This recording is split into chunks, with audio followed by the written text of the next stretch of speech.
Assalamualaikum warahmatullahi wabarakatuh. Alhamdulillahi rabbil alamin. Wassalatu wassalamu ala nabiyyina Muhammadin wa ala alihi wa sahbihi wa man tabi'ahum bi ihsanin ila yaumiddin.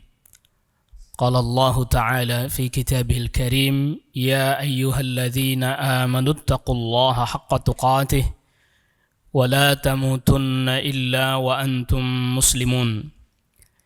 يا أيها الناس اتقوا ربكم الذي خلقكم من نفس واحدة وخلق منها زوجها وبث منهما رجالا كثيرا ونساء واتقوا الله الذي تساءلون به والأرحام إن الله كان عليكم رقيبا يا أيها الذين آمنوا اتقوا الله وقولوا قولا سديدا يصلح لكم أعمالكم ويغفر لكم ذنوبكم ومن يطع الله ورسوله فقد فاز فوزا عظيما أما بعد. معاشر الحاضرين والحاضرات أعزكم الله. Pada kesempatan di sore hari ini, alhamdulillah kita memuji Allah Jalla fi'ula. Kita masih diberikan berbagai macam kenikmatan, nikmat iman, nikmat Islam, dan juga kita masih diberikan kenikmatan bisa menunaikan aktivitas kita, termasuk kita hadir di masjid yang penuh keberkahan ini dalam rangka kita mempersiapkan diri untuk menyambut bulan Ramadan. Salawat serta salam semoga terlimpahkan dan tercurahkan kepada Nabi kita Nabi Muhammad sallallahu alaihi wasallam, kepada keluarga, kepada kerabat dan juga kepada seluruh sahabat radhiyallahu anhum ajma'in. Ma'asyiral hadirin jamaah a'azzakumullah. Satu ketika ada seseorang yang datang kepada Rasulullah sallallahu alaihi wasallam. Ja'a rajulun ila Nabi sallallahu alaihi wasallam faqal, lalu dia berkata kepada Nabi sallallahu alaihi wasallam, ya Rasulullah, allimni wa aujiz. Wahai Rasulullah sallallahu alaihi wasallam, ajarkan kepadaku satu hal yang penting bagiku, tapi mohon ringkas saja. Jadi orang ini minta diajarkan sesuatu dari Rasulullah sallallahu alaihi wasallam dan minta yang ringkas saja, agar mudah diingat, agar mudah dihafal, dan dengan sebab itu juga jadi mudah diamalkan. Maka Rasulullah sallallahu alaihi wasallam sabdakan, beliau sebutkan nasihatnya ada 3. Yang pertama, idza qumta ila salati atau idza qumta fi salatika fasalli salata muwaddi'in.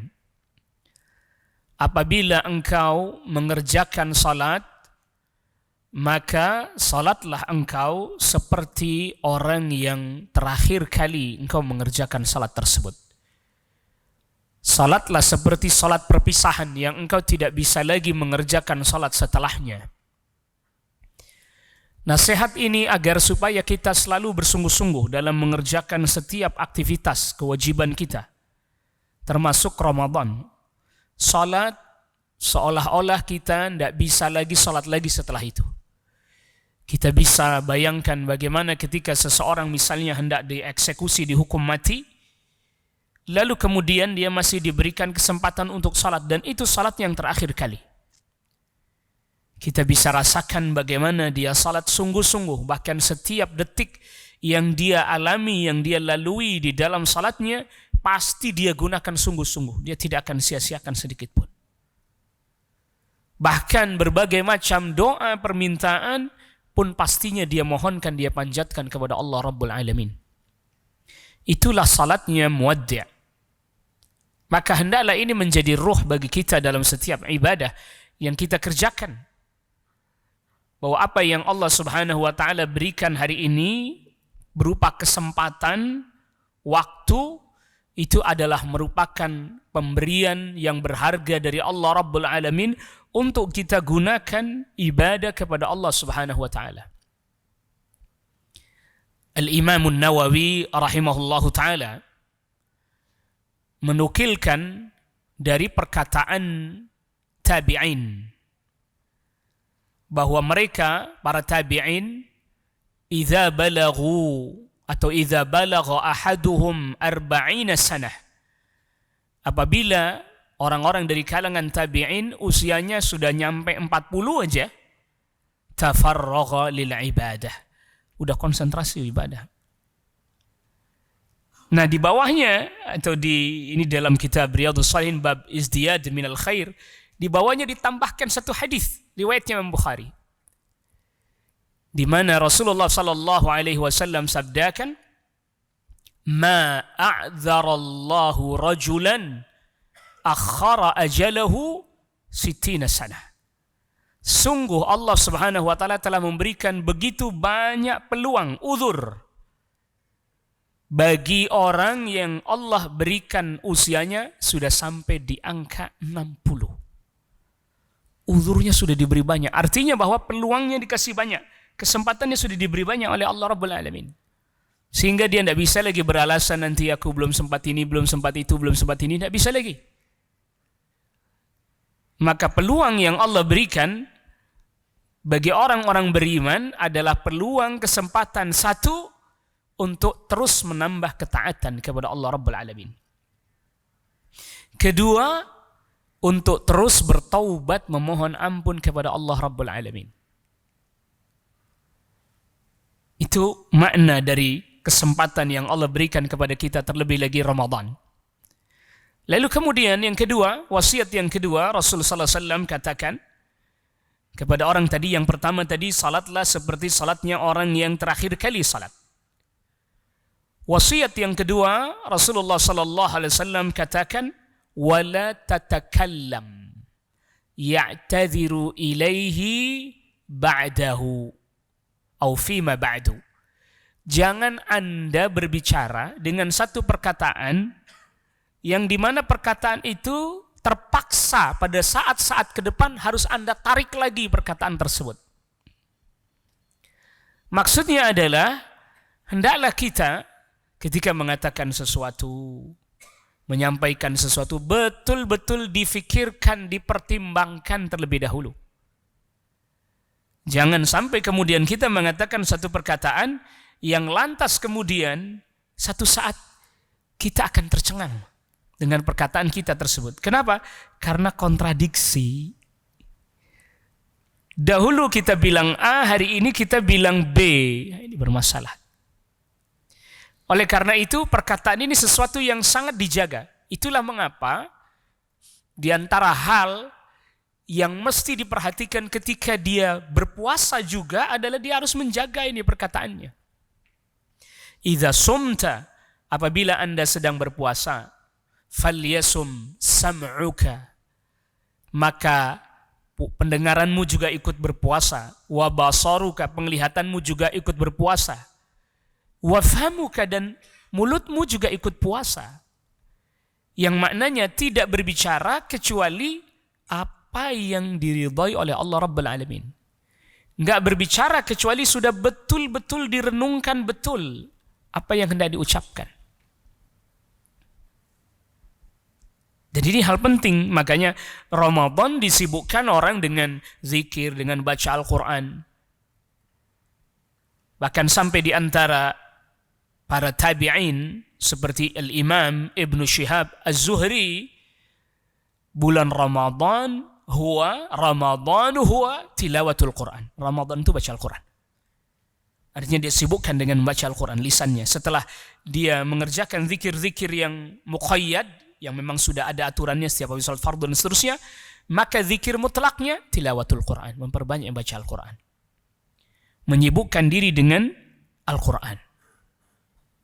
Dan di dalamnya terdapat faedah juga bahwa ya Ramadan juga orang tetap bersungguh-sungguh untuk beraktivitas. Tidak lantas kemudian dia karena Ramadan lalu kemudian jadi malas. jadi enggan dan seterusnya.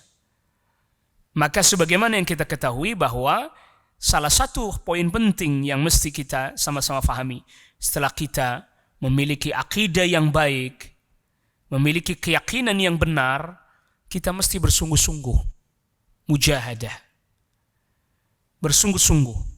Maka tadi kita bawakan penjelasannya Al-Imam Nawawi pada Riyadhus Shalihin pada bab al-hathu ala izdiyadil khairi fi akhiril umr. Bab dorongan motivasi selalu menambah kebaikan. Walaupun di sana ada keterangan tambahan di akhir-akhir usia. Namun itu tidak menjadi patokan, artinya nggak harus nunggu akhir usia. Terus berusaha untuk memperbaiki dan meningkatkan. Itu makanya kalau ada yang bertanya, kenapa yang namanya sebagian ibadah itu berulang-ulang? Salat berulang-ulang. Saum Ramadan berulang-ulang. Haji juga kalau memang dia mencapai nisab dan haulnya. Kalau dia mampu silahkan dia berulang-ulang. Tapi kewajibannya hanya 1 kali. Zakat berulang-ulang kapan sampai nisab dan haulnya. Nah itu dalam rangka agar supaya meningkat.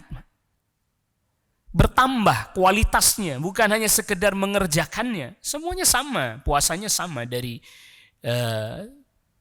terbit subuh atau fajar sampai terbit fajar sampai terbenam matahari. Sama semuanya. Nggak makan, nggak minumnya sama. Tapi apa yang membedakan? Kan mesti ada kualitas yang membedakan. Bukan hanya sekedar dia tidak makan, tidak minum. Ada kualitas yang membedakan. Ada peningkatan dari satu Ramadan ke Ramadan yang lain. Itu maknanya berarti ada izdiyadul khair. Ada peningkatan. Bukan hanya sekedar berulang saja. Tapi meningkat. Setiap Ramadannya makin meningkat lagi. Setiap Ramadan lagi makin meningkat lagi. Dan seterusnya. Bertambah, ada nilai tambah. Jadi bukan hanya sekedar mengerjakan sesuatu tapi tidak ada nilai tambahnya. Izdiyadul khair harus ada. Maka butuh kesungguhan, sungguh-sungguh. Tentunya juga kita harus melakukan introspeksi pada diri kita juga. Ini Ramadan yang lalu, alhamdulillah yang sudah bisa dicapai apa, yang lalu kemudian ingin ditingkatkan apa. Sekarang begini saja, dalam urusan dunia, kita ini ada buku, punya buku, kita punya catatan. Ini bulan ini apa yang belum dikerjakan apa sebabnya, apa kendalanya dan seterusnya. Kita semua lakukan itu pada urusan dunia kita, baik itu tertulis ataupun tidak tertulis, ya. Baik itu tertulis ataupun tidak tertulis. Sekarang pertanyaannya, ini sudah mau Ramadan. Kita punya catatan apa? Kita punya review apa ini dari Ramadan kita yang lalu? Oh, yang ini kurang ini, yang ini kurang ini, yang ini kurang ini, yang ini kurang ini. Ternyata kadang kita tidak catat itu. Tentu kita semua belajar. Istilahnya what to do, apa yang mesti saya lakukan, apa yang saya kerjakan. Ramadan masuk, apa yang mesti saya lakukan, apa yang mesti saya kerjakan. Ramadan yang lalu yang kurang apa. Nah, maka penting kita untuk menyempatkan diri, duduk sejenak, merenung apa yang telah kita lakukan dahulu, apa yang akan kita kerjakan Ramadan ini. Tidak bisa tidak itu. Kalau kita tidak melakukan hal itu, maka niscaya akan banyak peluang yang terlewatkan, terlalaikan. Misalnya, tahun lalu saya alhamdulillah bisa khatam satu kali khatam bulan Ramadan. Wah, ini bulan ini mudah-mudahan bisa 2 kali khatam misalnya. Ditulis sebenarnya, ditulis. Nanti ini begini, nanti ini terus begitu tulis. Sehingga nanti tulisan catatan satu saat akan menjadi bahan kita lagi di Ramadan yang selanjutnya. Ya, jadi bahan untuk Ramadan selanjutnya. Jadi tidak terus kemudian kita masuk ke bulan Ramadan ini kosong hampa. Udah kosong hampa aja, ya udah Ramadan aja udah. Puasa aja sudah. Kosong hampa udah tidak ada. Makanya kesungguhan jadi kurang, tambah nilai kebaikannya juga jadi nggak bisa terpantau. Grafiknya tidak terpantau. Maka tadi ketika kita di awal sebutkan orang-orang terdahulu salafun salih di usia 40 saja mereka sudah Fokus untuk ibadah. Pertanyaannya sederhana. Tentu kita tidak katakan bahwa standar ini kemudian serta-merta kita pakai untuk orang hari ini. Tetapi pertanyaannya sederhana. Mereka di usia itu, usia 40, di usia itu sudah fokus ibadah. Kan muncul pertanyaan. Pasti dong muncul pertanyaan. Terus bagaimana mereka menghidupi diri mereka sendiri atau keluarga mereka? Bagaimana kemudian orang-orang yang menjadi tanggungan mereka yang harus mereka nafkahi kalau mereka hanya fokus apa? Ibadah. Itu pertanyaan. Tentu kita tidak akan jawab sekarang. Sebagian kita mungkin telah terbersit dalam benaknya masing-masing. Kenapa? Jawabannya sederhana. Karena di usia muda mereka sudah bikin target, Pak. Sudah bikin target. Saya mau nanti di usia sekian. Bukan ini, bukan saya mencapai apa, saya bisa apa, saya punya ini. Tidak itu. Target mereka tidak itu soalnya. Di usia muda, katakanlah misalnya, baligh itu berdasarkan usia 15 lah. Katakanlah. Kalau umpamanya anak hari ini makin susah lagi kita dapat ya ada anak 15 berpikirnya begitu.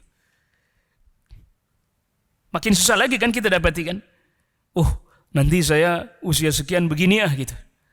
Susah kita dapati, apalagi sampai nanti saya usia 40, saya mau fokus ibadah. Dan kebutuhan saya berarti sudah bisa tercover. Dan orang-orang yang menjadi tanggung jawab saya. Kan begitu. Pertanyaannya, kita sedang tidak menghakimi diri kita sendiri? Enggak. Tidak. Kita sedang berpikir ke depan. Sedang berpikir ke depan anak kita dan seterusnya. Berpikir ke depan.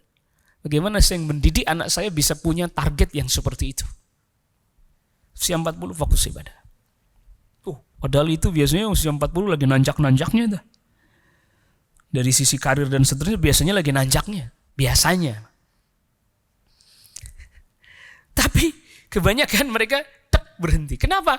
Karena mereka telah mempersiapkan itu jauh-jauh hari untuk bagaimana bisa fokus beribadah kepada Allah Rabbul Alamin. Ini poin penting yang saya dapat diantaranya pelajaran berharga di lapangan. Satu ketika saya beli ada tukang gado-gado. Gerobak biasa itu. Gado-gado gerobak paling berapa? 15.000 toh. Saya coba tanya. Bang, ini nanti Ramadan dagang nggak? Oh enggak Pak. Nggak dagang saya. Full nggak dagang? Iya, pulang kampung saya Pak. Kok pulang kampung? Iyalah Pak lah. Udah sekian bulan kerja terus. Saya mau Ramadan dari fokus ibadah. Allahu Akbar Pak. Satu porsinya dia hanya 15.000. Saya tidak berani masuk lebih dalam untuk menghitung income-nya dia. Enggak berani saya Pak. Kenapa? Wah, luar biasa. Berarti dia telah merencanakan betul. Dia rencanakan betul untuk Ramadan. Dia fokus. Direncanain Pak. Satu porsi 15.000. Ya saya tidak berani tanya lebih dalam lagi. Ini gimana nih manajemen keuangan ini? Saya tidak berani nanya lebih dalam lagi. Ini mau tahu lebih dalam urusan dapur bahaya ini. Tapi bagaimana dia direncanakan? Jadi dari keyakinan yang kuat, lalu kemudian muncul kesungguhan, dia ingin terus menambah kebaikan tuh. Poin penting dah. Di sisi lain, kali ini benar kisah nyata. Satu ini, ya di bawahnya itu Pak, di bawahnya itu tukang batagor. Di bawahnya ini tukang batagor yang kadang 5.000 pun dia layanin. Ada orang beli 5.000 ya. Bang, Ramadan dagang nggak? Oh enggak Pak, nggak dagang saya. Loh, kok nggak dagang? Pulang kampung. Iya fokuslah ibadah sama keluarga di kampung. Jadi dia dari Ramadan udah mudik dia Pak. Dia tidak nunggu mudiknya di akhir. Enggak, ini bukan berarti saya minta Anda begitu semua. Enggak, lain enggak, ini jangan salah paham. Jangan salah paham. Wah ini begini perusahaan sepi kosong nih orang pada. Enggak itu. Bukan itu. Makanya saya katakan tadi kita sedang tidak menghakimi diri kita masing-masing, bukan. Apalagi menghakimi diri yang hadir di sini, bukan. Tapi kita sedang belajar bagaimana membuat satu pola fikir, merancang sesuatu, bahwa ada desain yang dia bangun dalam kehidupannya. Ternyata Pak, Dia bukan hanya sekedar berdagang. Dia bukan hanya sekedar bahasa kita nyari duit, bukan hanya itu. Jadi ternyata di balik itu ada pelajaran berharga. Dia menyimpan satu rencana besar. Luar biasa itu. Pulang Pak, saya Pak. Pulang Bang, ke kampung. Iya Pak, pulang. Cukup Bang, lah cukupin aja. Pokoknya udah saya hitung-hitung lah katanya. Jadi saya hitung-hitung, udah cukup buat 1 bulan Ramadan. Masa iya nggak cukup katanya. Udah di rumah sama keluarga. Jadi yang kita ingin ambil pelajarannya, bagaimana dia mampu mendesain pola hidupnya yang kelihatan menurut kita kan dia sederhana sekali. Dagang aja udah selesai itu. Saya mengira bahwa ini orang dagang. Ternyata dia memiliki tadi itu, ada misi besar di balik itu. Nah, itu lihat. Ada misi besar di balik itu, di mana dia Ramadan, jadi dia pokoknya awal sebelum Ramadan udah pulang kampung. Ntar habis lebaran pun beberapa hari habis lebaran nggak mungkin dia juga ini nunggu orang ramai, dia baru datang lagi itu dia baru muncul lagi. Itu kan pertanyaannya sederhana, ini gimana ini orang kehidupannya dalam 1 bulan bahkan hari raya. Ternyata dia sudah hitung semuanya itu. Dia sudah kalkulasikan, saya kerja sekian lama ini begini dan seterusnya sudah dia hitung. Nah ini yang ingin kita maksudkan, bahwa bagaimana kita mampu menerapkan tadi nilai-nilai tadi, keyakinan bahwa pastinya Allah akan berikan kemudahan bagi mereka yang ingin menuju kepada kebaikan. Lalu dia sungguh-sungguh untuk bisa mencapai itu, maka ada di sini nilai tambahnya. Izdiyadul khair, bertambah kebaikannya. Bertambah ada sesuatu yang memang sangat dia miliki, dan bahwa mereka ini betul-betul sungguh-sungguh, Allah akan lihat kesungguhannya.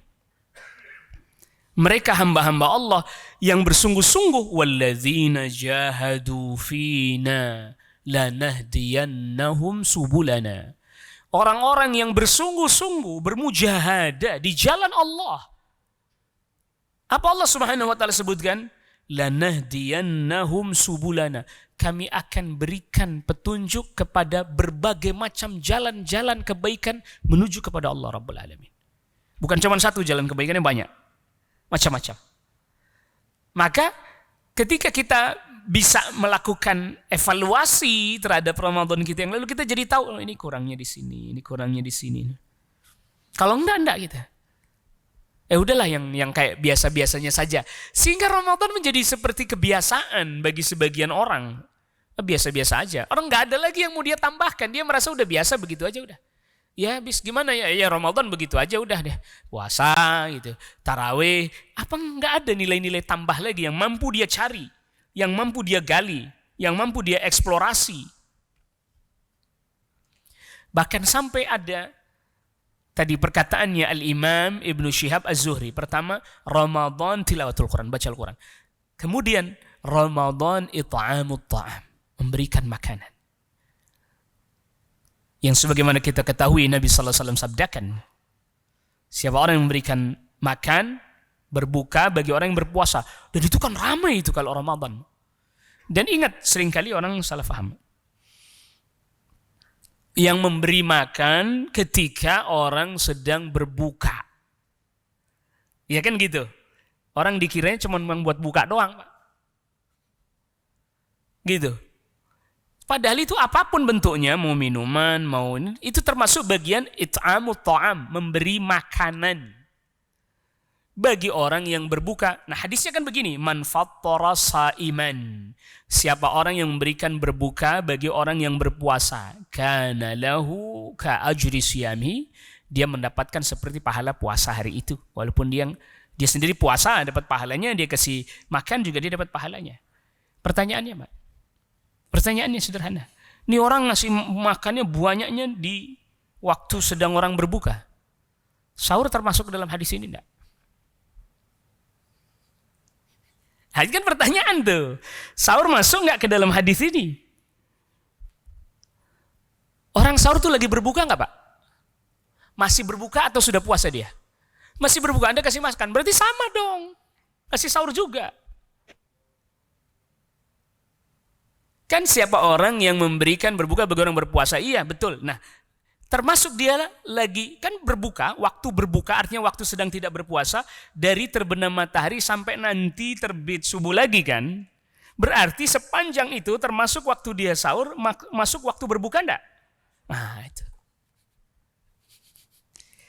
Di sini ini, wah ini masuk nyiapin sahur berjamaah itu, sahur bersama. Nyiapin sahur bersama.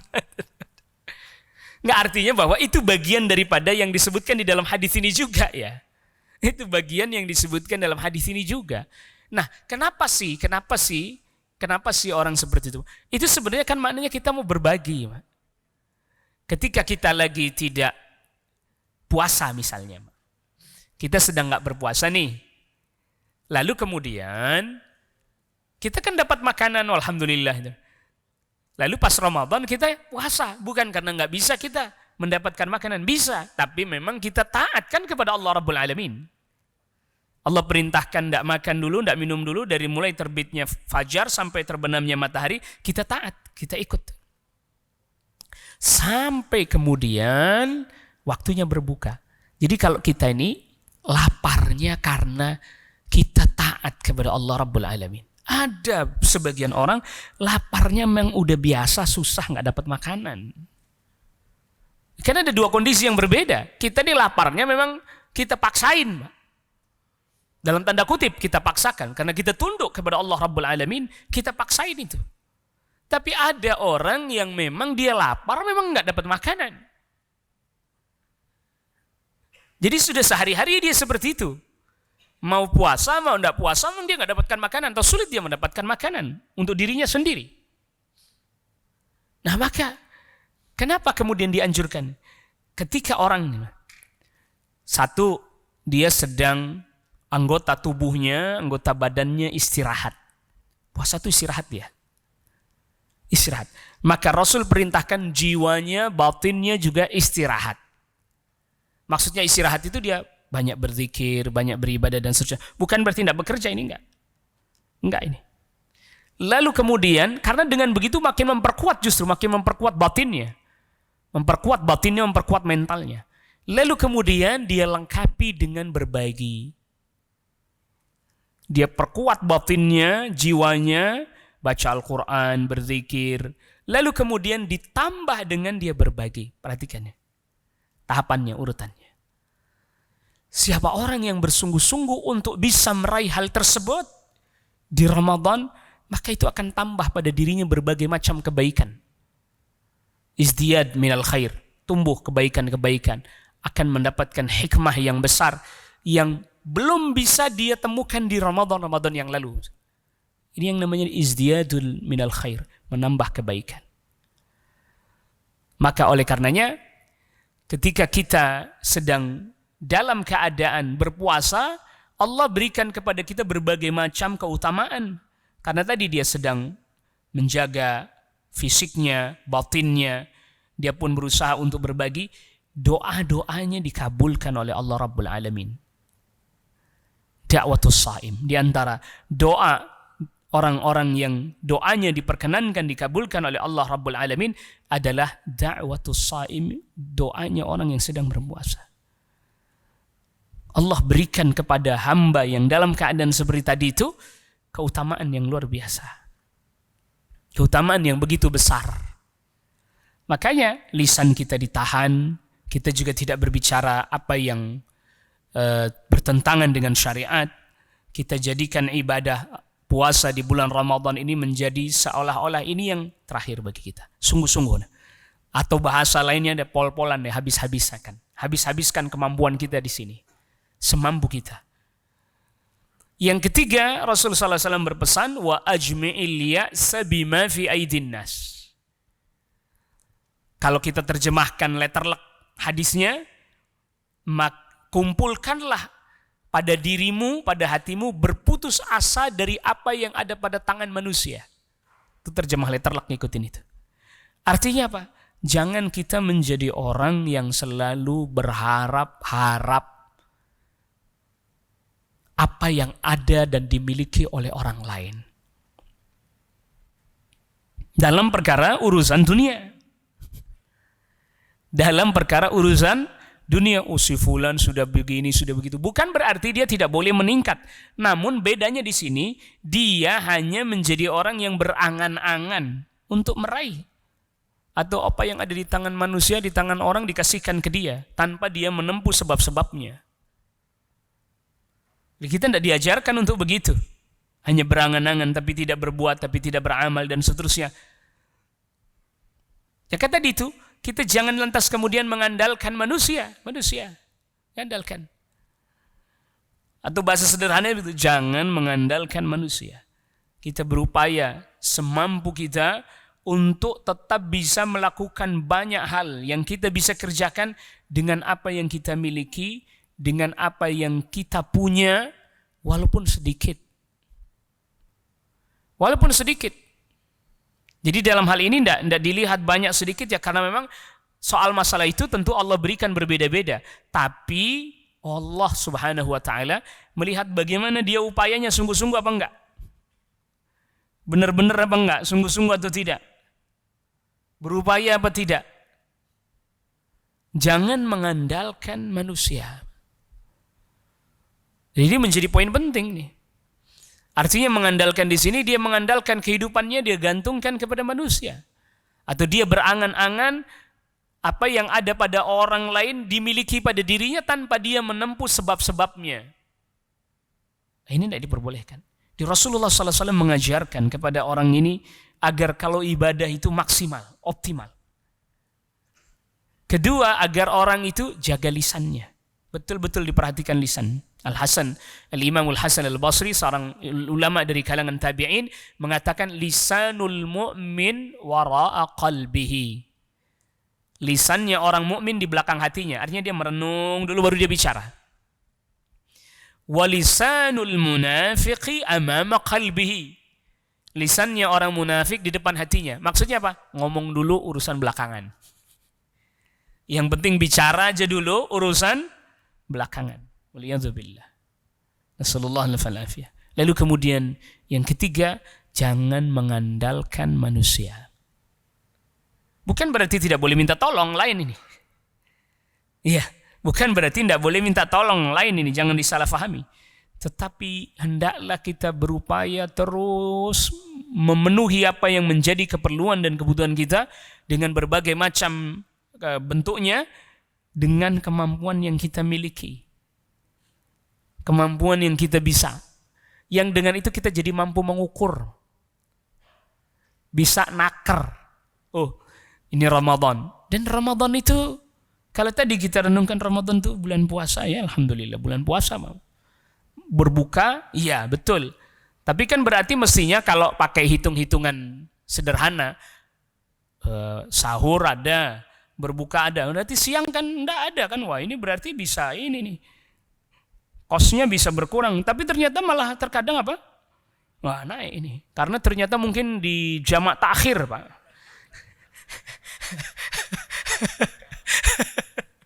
Mungkin di jamak takhir yang mestinya di siang digeser juga ke buka gitu. Jadi dikumpulin itu di jamak takhir namanya. Akhirnya malah membengkak di ujung sini gitu. Ya, jadi yang menjadi poin penting diantaranya bagaimana kita mampu menerapkan nilai-nilai itu.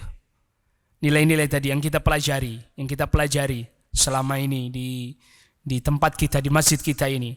Bagaimana Ramadan makin memperkuat keyakinan kita, memperkuat iman kita, memperkuat akidah kita, memperkuat tauhid kita. Lalu kemudian selanjutnya bagaimana kemudian Ramadan membuat kita menjadi semakin bersungguh-sungguh dalam semua hal. Bersungguh-sungguh dalam ibadah ketaatan Ramadan, juga bersungguh-sungguh dalam mengerjakan aktivitas kita. Karena memang masih ada tanggung jawab tetap, kewajiban-kewajiban tanggung jawab bekerja dan tetap harus ditunaikan. Jangan dengan sebab Ramadan, alasan Ramadan kemudian jadi malas, jadi melanggar dan seterusnya. Nah biasanya itu karena, saya sering sampaikan itu karena problemnya manajemen waktu kita agak berantakan di bulan Ramadan Pak. Itu aja, biasanya begitu. Padahal yang namanya Ramadan Anda kan tetap harus juga tidur Pak. Tidak ada kemudian malam harinya suruh begadang full, kecuali nanti di akhir-akhir. Jadi ya habis tarawih, habis selesai salat tarawih, habis itu kemudian baca Al-Quran misalnya, ya jam 10 tidur. Nanti kalau memang misalnya sahur, katakanlah misalnya jam 4:30 ya, jam 3:30 subuh, 3:30 bangun, sahur, jam 10 sampai 3:30 tidur sudah. Ya kalau bisa begitu kan enak kan? Ya ini settingannya emang settingan enak ini Pak. Iya itu Pak, itu coba jam 10 tidur kan, paling tarawih selesai jam berapa? Jam 9 toh. Jarang Pak, sekarang itu tarawih jam 9 baru selesai, jarang sudah Pak. 8:30 aja udah dikomplain. Sama jamaah udah dikomplain, bacanya kepanjangan kok. Udah, iya betul.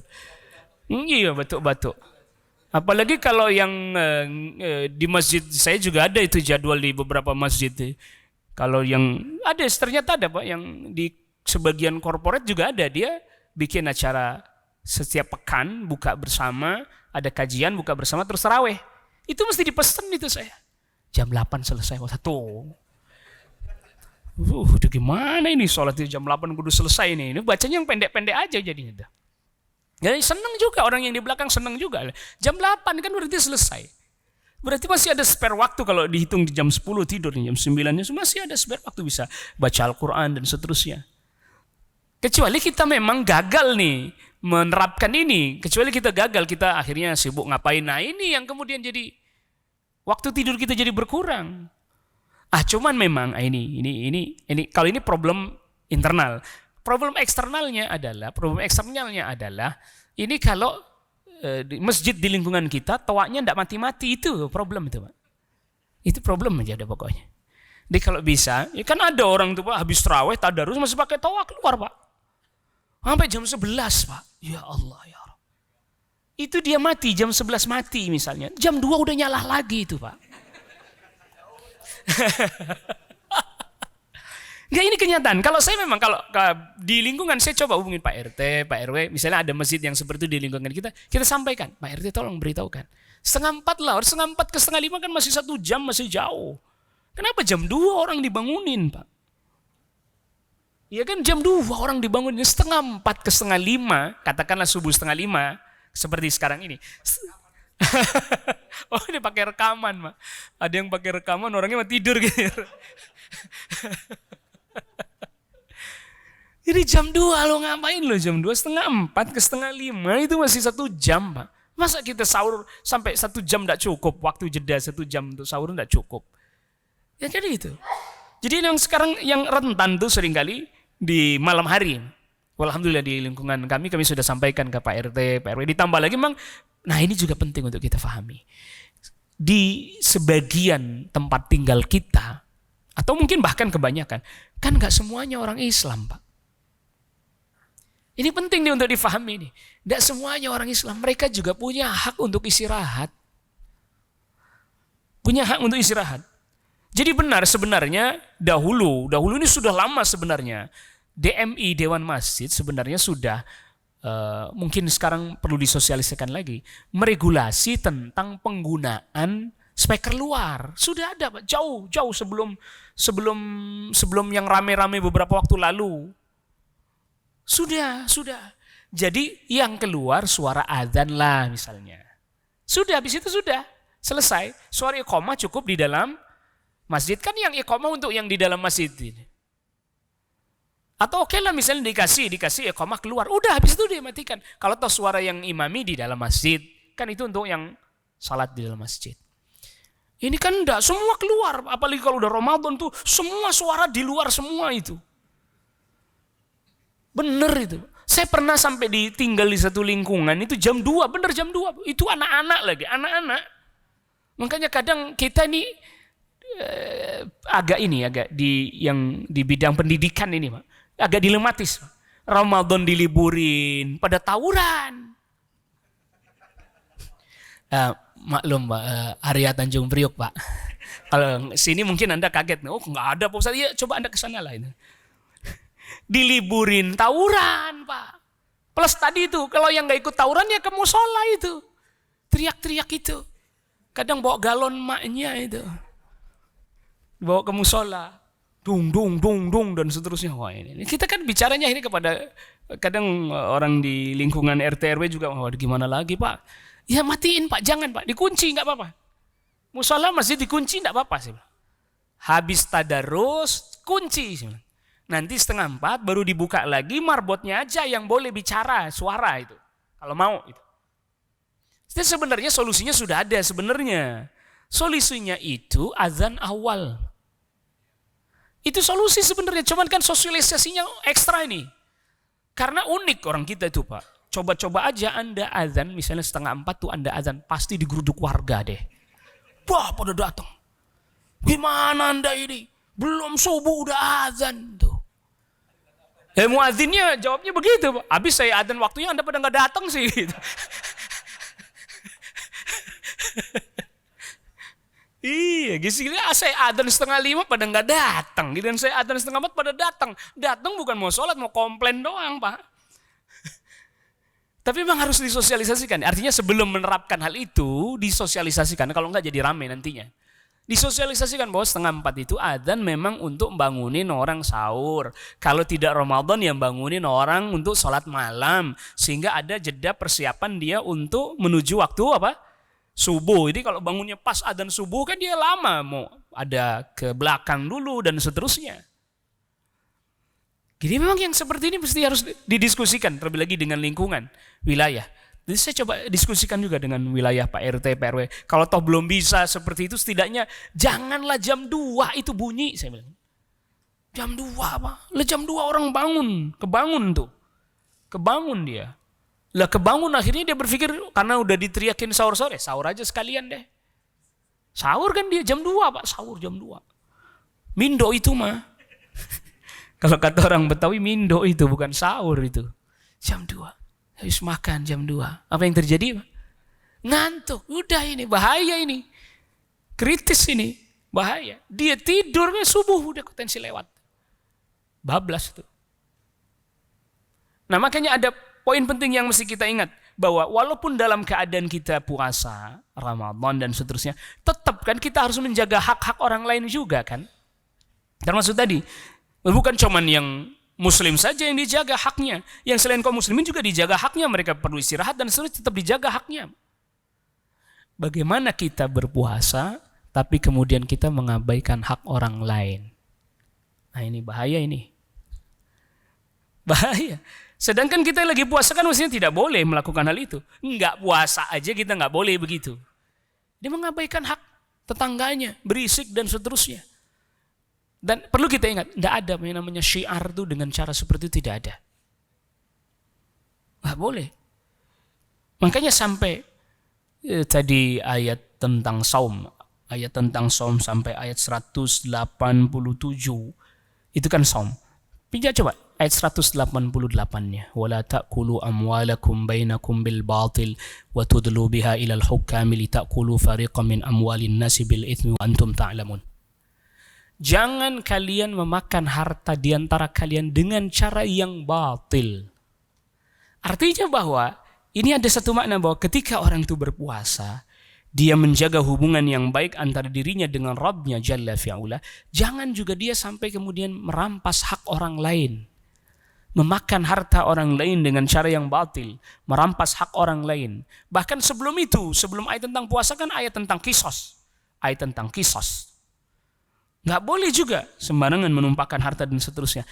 Ini adalah merupakan hal-hal atau makna yang mesti kita fahami, kita jaga. Selain tentunya juga menjaga ahkam fiqhiyah. Bahwa puasa pun mendidik agar orang memiliki akhlak yang baik. Akhlak yang mulia. Akhlak yang betul-betul dia terapkan pada kesehariannya. Makanya kalau ada orang lagi berpuasa, lalu kemudian ada orang yang mencelamu, ngajak berantem lah. Wa idza syatamaka ahadun. Apabila ada orang mencelamu, ngajakin berantem, faqul inni shaim. Katakan aku sedang apa? Puasa. Ntar habis maghrib saya ladenin. Jangan gitu. Habis maghrib ntar kita ladenin gitu. Jangan. Iya sekarang lagi puasa nih. Ntar jangan. Ntar habis maghrib kita ladenin. Enggak gitu maksudnya. Dia artinya kita dididik untuk mampu betul-betul. Jangan sampai kemudian kita merampas hak orang dan seterusnya. Karena apa? Yang namanya orang itu seringkali ditanya, itu menahan hawa nafsu itu gimana sih? Pokoknya hal-hal yang melanggar aturan syariat, dia tahan. Dia tahan. Sederhananya begitu. Melanggar hal-hal yang tidak sesuai dengan syariat, dia berusaha menahan tidak melakukannya, tidak mengerjakannya. Semoga Allah Rabbul Alamin menjadikan kita hamba-hamba yang bertakwa di bulan Ramadan ini. Baik, silakan kalau ada pertanyaan, sesi tanya jawab, silakan.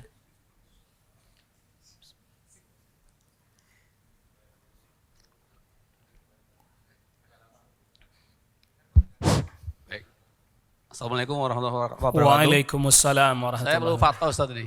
Perlu fatwa.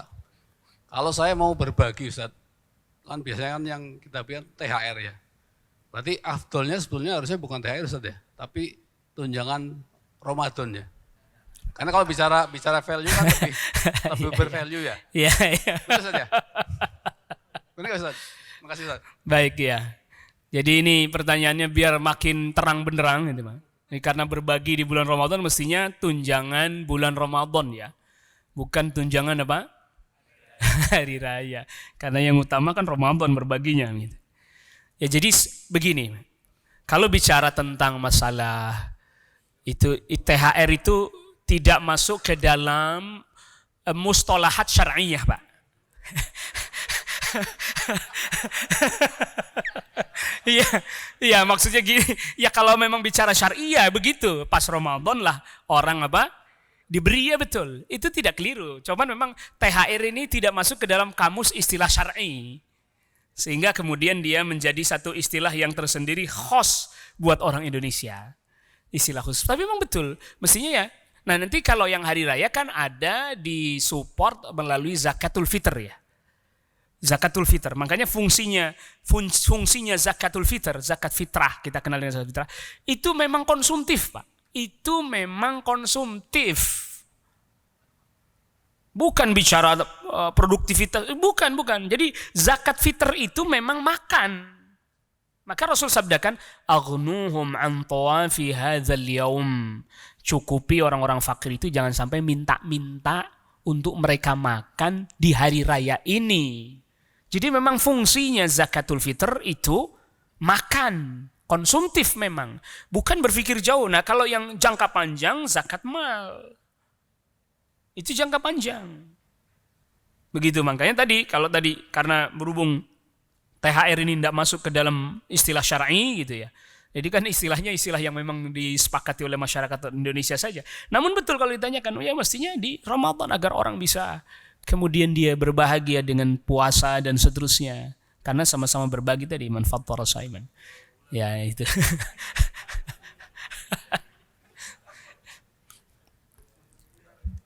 Maksud saya itu kan, ini bukan buat perusahaan ya, buat kita-kita gitu. Ini, Oh iya. supaya dia memiliki pahami bahwa, ya kalau mau berbagi ya berbagilah sebelum Ramadan. Karena investasinya jauh lebih tinggi daripada kita berbagi ketika Lebaran gitu ya. Oh iya, jadi kalau mau berbagi pas Ramadan lah ya, atau sebelum Ramadan biar lebih bisa dimanfaatkan ketika Ramadan. Saya berpikir begitu. Jadi kesimpulannya bukan berarti THR dibayar awal bulan Pak Hendra ya. Ya, karena itu perusahaan gitu. Nah kalau kita berbagi sebaiknya sebelum Ramadan. Ya, itu baik, sih yang baik. saya ingin. Makasih, Baik ya. Alhamdulillah, Masya Allah. Terkadang memang forum-forum seperti ini bisa ada curhat-curhat colongan muncul juga Pak nampaknya. Silakan. Fadhal silakan. Masih ada silakan. Assalamualaikum Tat. Waalaikumsalam warahmatullahi wabarakatuh. Di akhir-akhir Ramadan itu kan kita ada ini ya, ada dilema nih Tat. Yang dilemanya adalah kita mungkin di kota itu lebih, kalau untuk ibadah itu lebih terfasilitasi ya dibanding dengan yang di kampung yang mungkin serba terbatas. Yang jadi pertanyaan adalah mana yang lebih utama, kita pulang kampung untuk menemui orang tua, silaturahmi dengan orang tua, menyegerakan itu, atau kita menahan diri jangan pulang kampung dulu, pulang kampungnya nanti setelah Ramadan selesai agar ibadah kita itu lebih maksimal gitu. Itu Tat. Terima kasih. Ya, sebenarnya kan ini mana yang paling mudah bisa dilakukan. Karena dua-duanya sebenarnya tidak berbenturan ya. Mana yang paling mudah bisa dilakukan. Mungkin ketika kita karena masih bekerja dan seterusnya, dan memang waktu yang kita miliki ya pas waktu libur saja kan, untuk bisa berjumpa orang tua, ya kalau begitu pulang kampung dah. Pulang kampung dah. Karena memang kondisinya begitu, kalau yang ditanyakan kondisinya begitu kan, kita di sini lebih lama waktunya atau di Jakarta lebih lama waktunya, sehingga kalau toh untuk cari waktu lain, ada tapi mungkin tidak selama kalau pas lagi Idul Fitr.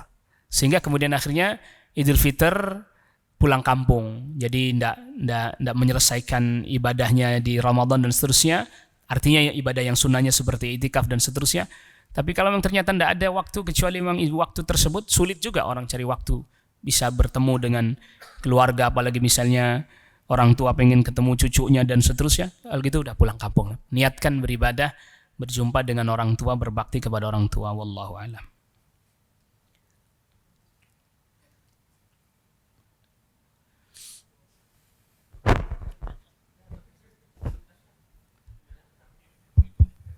Bismillah, Assalamualaikum warahmatullahi wabarakatuh. Waalaikumsalam warahmatullahi wabarakatuh. Ini Ustadz izin bertanya, ada 2 pertanyaan Ustadz.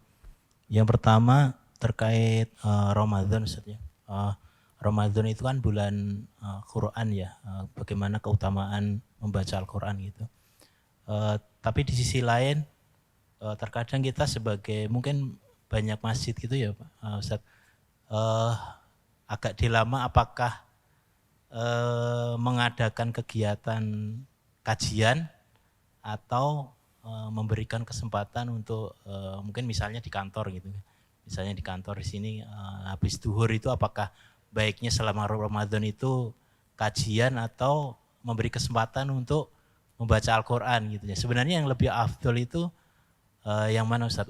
Apakah tholabul ilmi atau membaca Al-Quran di saat bulan Ramadan, itu yang pertama. Kemudian yang kedua, ini Ustaz, bagaimana kita kiat-kiatnya menjaga semangat kita itu sampai akhir Ramadan gitu ya. Kebanyakan kita itu di awal-awal itu semangat banget dalam, tapi di akhir-akhir itu sudah banyak kemajuan sholatnya gitu. Softnya Ya, terus kemudian tadi Ustaz, biasanya kan kita bisa fokus beribadah tapi ternyata udah disibukkan dengan mungkin mau siap-siap pulang kampung dan sebagainya gitu.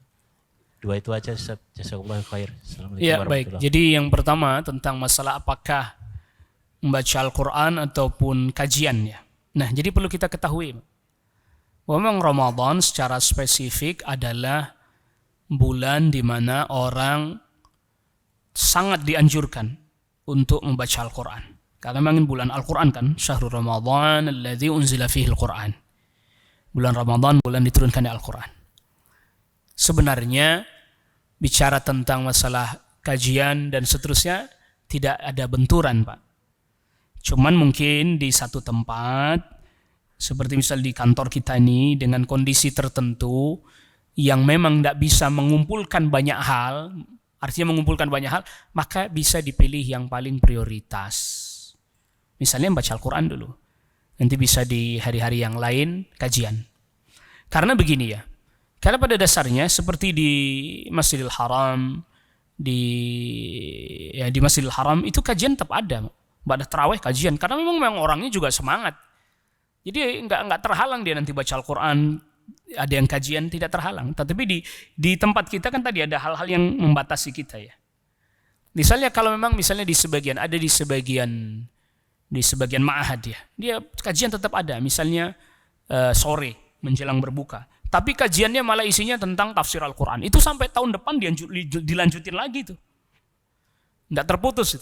Jadi program baca Al-Qurannya tetap, program tadabburnya terus jalan sampai masa-masa yang tidak dibatasi. Kadang pertanyaannya begini, mana yang lebih utama, baca hatam sama baca paham? Kadang begitu kita diajukan pertanyaan itu. Saya jawab sederhana, kita mau baca faham dalam 1 bulan, nggak bisa Pak. Nggak bisa Pak.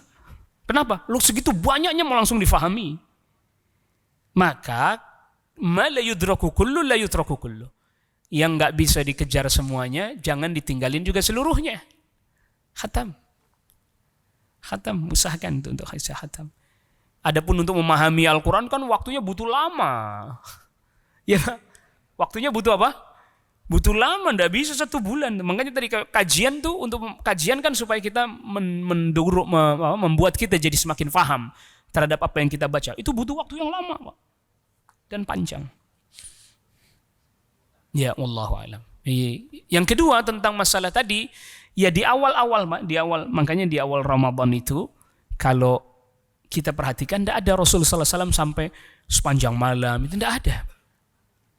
Itu tipsnya. Makanya di awal-awal Ramadan tuh justru ya Anda setting biasa aja. Habis tarawih baca Al-Quran setengah jam dapat 2, 3, ini istirahat tidur. Begitu terus, 10 hari pertama begitu aja terus. Nanti kedua baru agak naik sedikit ya. Sedikit saja. Bahkan ya sebagaimana di Masjid Nabawi, Masjidil Haram juga begitu sama. Begitu sama. Jadi habis tarawih, karena mereka tadarus juga sendiri masing-masing kan. Tarawih habis selesai ya jam 11. Udah selesai Pak. 20 malam begitu aja. Witir tutup.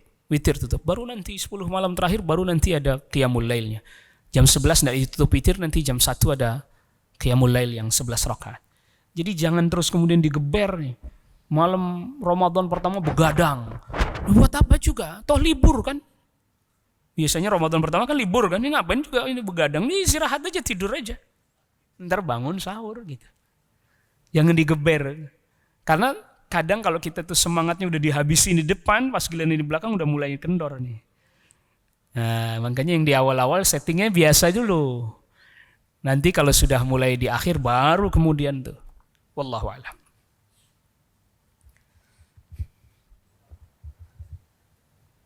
Bagaimana panitia? Masih ini kita terima pertanyaan? Masih ya? Mas bisa tanya nggak? Masih. Terakhir ya. Satu lagi 3 pertanyaan gitu. Satu lagi tapi ada ya tadi kayaknya yang nunjuk 2 loh. Enggak apa-apa kita kasih kesempatan 2 lah, enggak apa. 2 ya. Siap. Assalamualaikum warahmatullahi wabarakatuh. Waalaikumsalam warahmatullahi wabarakatuh. Terima kasih Ustadz atas nasihatnya. Semoga Allah menjaga dan memberkahi ilmu Ustadz. Amin wa antum kadzalik. Ustadz tanya terkait fidyah Ustadz. Jadi ada 2 kejadian fidyah itu. Yang pertama itu terkait fidyah untuk orang yang sudah meninggal. Karena ada yang mengganti mengira-ngira berapa yang ditinggalkan puasa sama sholatnya nanti dibayar fidyah, itu katanya bisa menutup itu. Terus yang kedua katanya itu fidyah untuk diri sendiri. Jadi kita menghitung sendiri kira-kira dari kita balik sampai sekarang itu udah berapa tuh puasa sama sholat sudah kita tinggalkan dan kita bisa menutupinya dengan fidyah gitu. Apakah itu ada dasarnya Ustadz, dan mohon penjelasannya. Assalamualaikum warahmatullahi wabarakatuh. Ya, saya jawab dulu biar enggak lupa ya. Jadi soal masalah fidyah itu, kalau memang orang itu sudah wafat Pak. Orang itu sudah wafat sedangkan dia masih punya hutang puasa. Apakah anggota keluarganya yang menggantikan, mengqadhakan puasanya untuk yang wafat tersebut, ataukah membayar apa? Fidyah. Dalam hal ini terjadi perselisihan di antara para ulama. Saya cenderung kepada yang memfatwakan cukup bayarin fidyah saja bagi yang sudah wafat. Adapun buat diri kita sendiri, kalau kita misalnya dulu pernah ya karena mungkin saking belum begitu fahamnya, ya tahu sih wajib tapi kadang suka masih nggak ngerjakan puasa, itu tetap wajib dia qadha, dia perkirakan. Adapun dia banyak-banyak bersedekah atau membayar fidyah dengan niatan mudah-mudahan kalau ada yang kelewat, dia tetap mengqadha ya. Dia tetap mengqadha tapi dia juga bayar fidyah dengan perhitungan jangan sampai ada yang kelewat. Kalau ada yang kelewat mudah-mudahan bisa tertutup dengan fidyah ini, maka itu diperkenankan. Tapi dia tetap berusaha menghitung berapa hari yang dia tinggalkan untuk dia qadha. Wallahu a'lam. Silakan Mbak Sadri. Assalamualaikum. Waalaikumsalam warahmatullahi wabarakatuh. Silakan Pak. Saya akan tanya Ustadz begini. Tadi disampaikan bahwa kalau kita memberikan makan kepada orang yang melaksanakan berbuka puasa akan mendapat ganjaran atau pahala seperti yang melakukan puasa. Tapi ternyata yang kita berikan tuh orang nggak puasa. Gimana tahu? Kan Iya. banyak. Terus ya, kan kita Iya, nggak iya, tahu baik. kita Baik. tidak fokus di masjid ya. Nah, itu pertama. Yang Iya. kedua, di daerah saya itu susah mengasih orang yang buka puasa. Karena dari daerah saya itu Banjar, namanya Banjar ya. Saya di Sestan Denpasar. Justru sekarang galungan seperti puasa mereka memberikan makanan kepada kita. Kita susah memberikan tetangga. Mereka rata-rata Hindu. Dari tempat saya contohnya, Banjar Sesetan. Itu ada 332 kakak, muslim cuma 2. Lainnya Hindu. Nah itu gimana kita memberikan kemana? Masjid dari rumah saya paling dekat di Benoa itu 4,5 kg.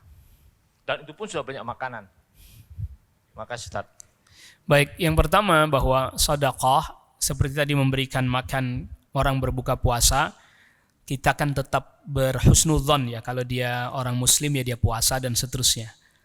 Ternyata tadi orang itu kita kasih tapi enggak puasa, maka tetap saja kita mendapatkan pahalanya. Jadi kita kan enggak perlu nanya-nanya juga puasa enggak. Masa ditanya-tanya. Ya kan namanya, ya kalau kayak di Jakarta lah ya Pak ya, Jakarta mayoritas muslim puasa, kita berhusnudzon dia puasa. Gitu ya udah, urusan dia enggak puasa kita enggak tahu lah, yang penting kita tetap niatnya untuk itu dan tetap mendapatkan pahalanya. Nah, adapun tadi itu kasus khusus ya, seperti yang beliau ceritakan itu kasus khusus di tempatnya, di negerinya itu sedikit sekali kaum musliminnya, bahkan makanan juga sudah berlimpah. Ya sudah, dia bisa kalau memang mau ya berbagi dengan yang lebih jauh lagi Pak. Ya transfer tentunya, dengan cara dia transfer ke wilayah lain yang di situ banyak kaum musliminnya dan lebih membutuhkan kalau begitu. Wallahu a'lam. Baik. Sudah cukup ya? Udah ditutup berarti nih. Udah ada pertanyaan. Udah cukup.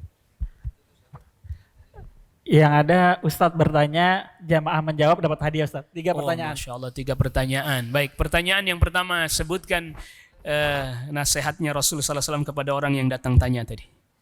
3 kan nasihatnya tadi? Baca boleh baca boleh. Maka tanya dulu sebelum ini. Baca boleh. Fadhal. Pertama, Itu kelebihannya orang mencatat. yang pertama Ustadz, apabila mendirikan sholat seperti anggaplah itu sebagai sholat terakhir kita, sehingga kita ya. bisa sekusuk mungkin gitu.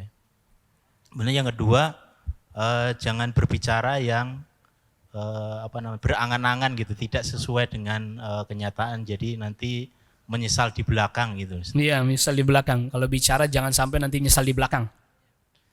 Kemudian yang ketiga Ustadz, jangan berharap apa yang dimiliki orang lain gitu. Iya, Berangan-angan jangan ingin berharap. memiliki apa yang dimiliki oleh orang lain. Iya, betul, Masya Allah. Jazakallah khair. Baik, pertanyaan yang kedua. Ya, pertanyaan yang kedua. Berapa tadi? 3 ya pertanyaannya ya? Pertanyaan 3. Oh, itu bukan hadiahnya 2, emang satu paket itu kan. Itu satu paket. Coba nanti dicek, jangan sampai jilidnya satu-satu, dua-duanya jilid satu. Iya, nanti 2 tapi jilidnya sama-sama jilid 2, ada kan? Nah itu. Saya sudah ingatkan nih.